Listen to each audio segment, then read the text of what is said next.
Olá, meus irmãos e amigos, a graça e a paz do Senhor Jesus para todos. E aqui estamos para comentar mais um salmo.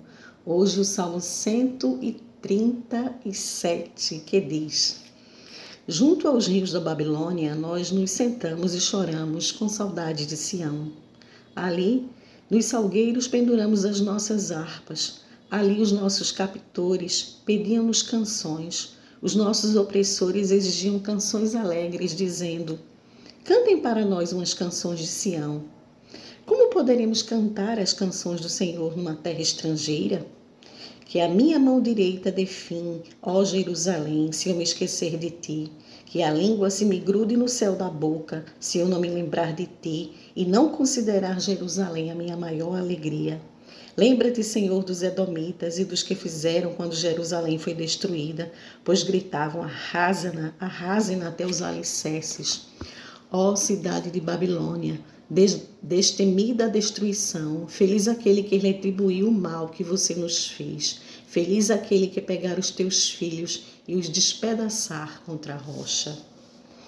Salmo 137, esse salmo não tem autoria aqui registrada, né? Eu fiz uma pesquisa e o que se diz é que pode ter sido Jeremias quem escreveu o Salmo 137, uma vez que ele escreveu também o Salmo 136, e ele foi um dos que foi deportados para a Babilônia nesse período aqui, né, juntamente com uma leva de hebreus que foram ali, de judeus que foram para a Babilônia, entre eles Daniel também, o profeta Daniel. Mas aqui a gente vê nesse salmo lindo, Salmo 137, eles começam dizendo, né? Junto dos rios da Babilônia, nós sentamos e choramos com saudade de Sião. Ali penduramos as nossas harpas nos salgueiros.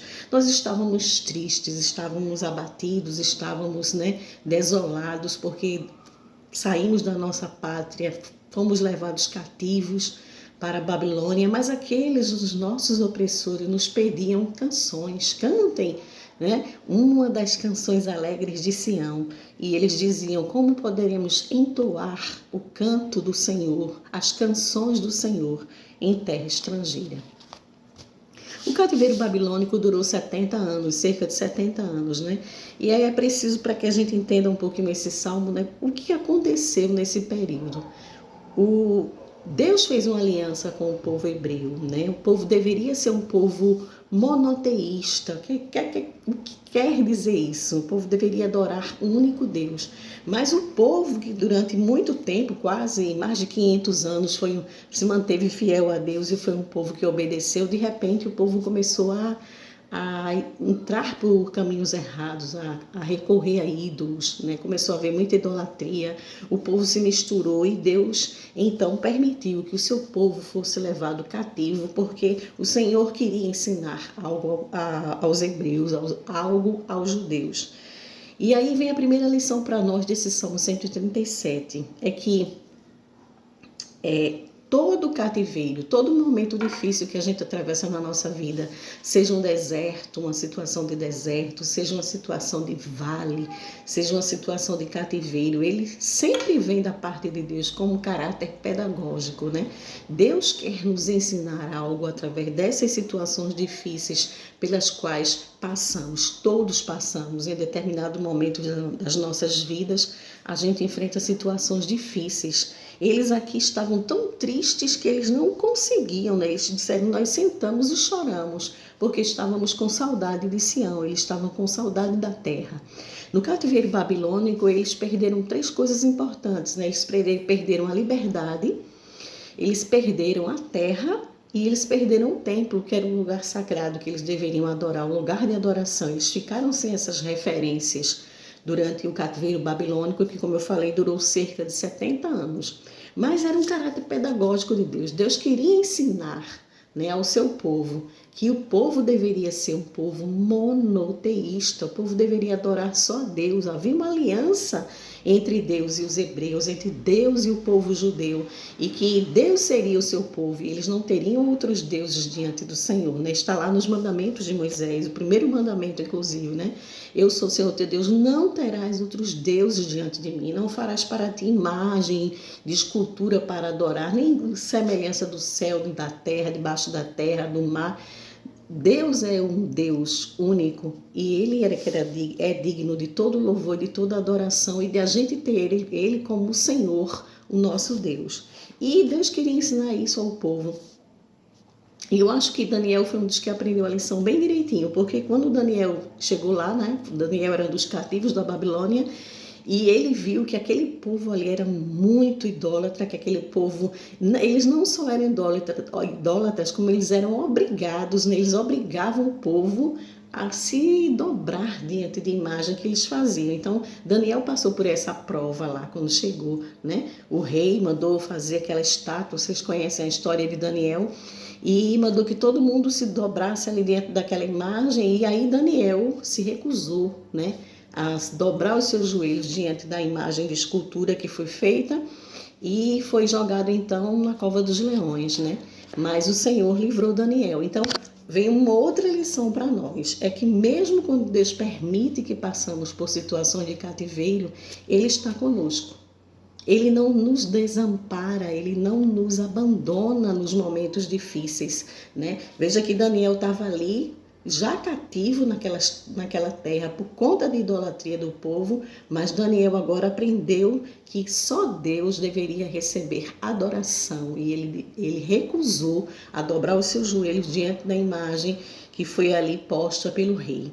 E a gente sabe o livramento grande que Deus deu, né, a Daniel, como Deus deu livramento também aos companheiros de Daniel, que foi Sadraque, Mesaque e Abednego, quando também foram lançados ali na fornalha. Então a gente vê que Deus ele permite essas situações difíceis para nos ensinar alguma coisa, né? Mas Ele está conosco em todas as situações. No cativeiro, Deus estava com o seu povo. E aqui a gente vê, né? Quando ele diz, nós nos sentamos e choramos com saudade de Sião, a gente pensa na nossa vida também quando a gente atravessa os momentos difíceis. Quantas vezes a gente não consegue cantar quando a gente está passando uma luta muito grande, sequer orar?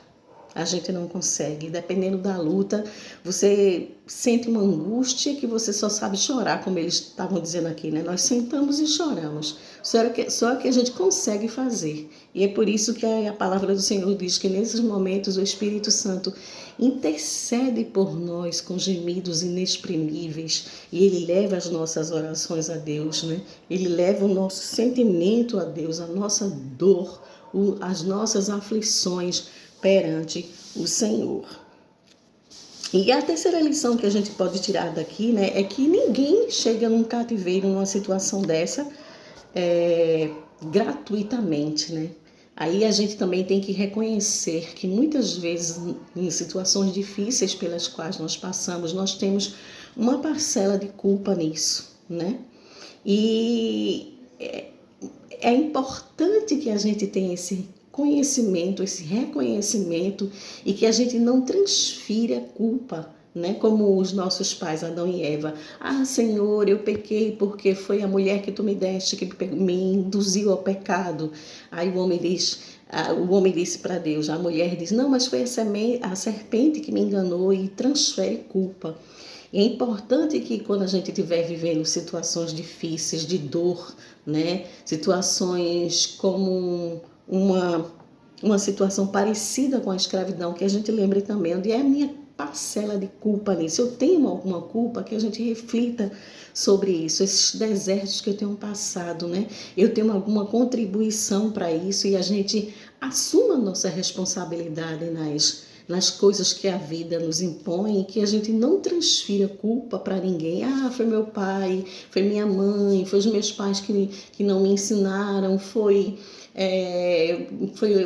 meu marido, foi meu filho. A gente está sempre transferindo culpa, que a gente assuma as nossas próprias culpas, né? Que a gente assuma a direção da nossa vida, que a gente não delegue, não terceirize, né, as nossas vidas, as nossas escolhas às outras pessoas, que a gente assuma a responsabilidade pelas situações as quais a gente vive, né? Tem um pensamento que diz assim, acho que de Freud, que diz até onde vai a sua responsabilidade naquilo que lhe inquieta, até onde, né? Vai a sua parcela de culpa. Vou pegar depois esse texto direitinho para a gente mastigar, mas ele diz isso. Onde é que está a sua responsabilidade nessa bagunça aí que você se inquieta, né? E a gente sempre tem também as nossas culpas. Aqui o povo hebreu, o povo judeu, eles estavam no cativeiro e eles tinham uma parcela, uma responsabilidade grande no que eles estavam vivendo, né? O distanciamento de Deus provocou o cativeiro. O distanciamento de Deus. O homem longe de Deus, ele só se ferra, né? No popular, ele só se ferra. Então a gente precisa reconhecer isso. Qual a minha responsabilidade nessa situação pela qual estou passando? Não transferir culpa, né? Assumir a responsabilidade das nossas vidas, das nossas escolhas, das nossas decisões e saber que o cativeiro ele tem o seu fim, né? O cativeiro babilônico durou 70 anos. Depois de 70 anos, havia uma profecia que Ciro iria destruir a Babilônia, ela nunca mais seria restaurada. E assim como foi predito, aconteceu. O povo, o rei Ciro tomou, né, a Babilônia, destruiu e os hebreus voltaram à sua terra depois de 70 anos. É possível que muitos daqueles que foram deportados tiveram nesse período de 70 anos, morreram, não voltaram à sua terra, né? Muitos tiveram situações ali difíceis, talvez alguns se estabeleceram ali, até que se casaram com o povo ali, enfim, mas 70 anos depois o povo foi restaurado à sua terra. Os que estavam vivos, eles foram trazidos de volta para Jerusalém, e a gente aprende então que nenhum cativeiro, que nenhuma situação dura para sempre, né? Eterno, só o eterno Deus. No final, tudo um dia terá fim e a gente vai ver a vitória de Deus sobre as nossas vidas. Irmãos queridos, que Deus nos abençoe. Essa é a mensagem do Salmo 137, né? Uma mensagem que nos leva a ponderar, né? E a ver que muitas situações pelas quais a gente passa, a gente tem uma parcela de culpa, mas que a gente possa pensar e aprender, né? Quando Deus nos coloca em situações de cativeiro, Ele tem um caráter pedagógico e o cativeiro quer nos ensinar algo. Amém? Pai querido, abençoa o teu povo, Senhor, abençoa os meus irmãos, os meus amigos que estão vendo essa mensagem. Ó Deus, abençoa as famílias de cada um, abençoa as vidas de cada um. E que nós possamos aprender, Senhor, com a tua palavra e que a gente possa obedecer, Senhor, a tua voz e também saber que nenhuma situação, nenhum deserto, nenhum vale, nenhum cativeiro, ele dura para sempre. A última palavra vem de ti e a última palavra tua, Senhor, é sempre de restauração, é sempre de bondade, é sempre de amor. Obrigada por essa palavra, abençoa a nossa semana, dá-nos uma semana feliz e abençoada na tua presença, em nome de Jesus. Amém. Queridos, um beijo grandão. Tchau, tchau. A gente se vê aí. Até o próximo salmo.